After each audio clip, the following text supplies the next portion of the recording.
Καλά ρε, δεν έχεις βαρεθεί τόσες μέρες να περιμένεις κάνα ψίχουλο με το στόμα ανοιχτό?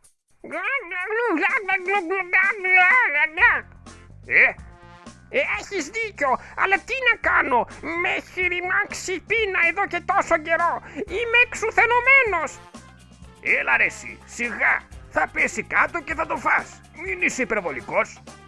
Κάτω, όχι, συχαίνομαι.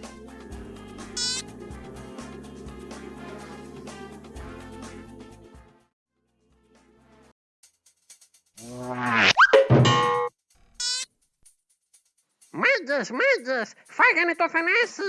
Το Θανάση, πώς έγινε αυτό ρε? Ήταν στο ψυγείο και περπάταγε στα γκούρια. Ξαφνικά ανοίγει η πόρτα και γαμώ το suspense, έτσι.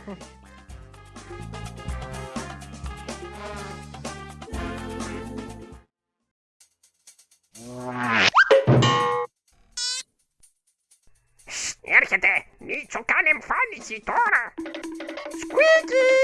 Σκουίκι ρε. Φά τον Μιτσάρα, χτύπα.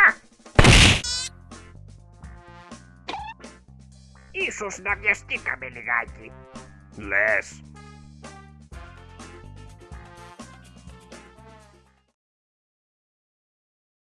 Κολοτερρορίστα!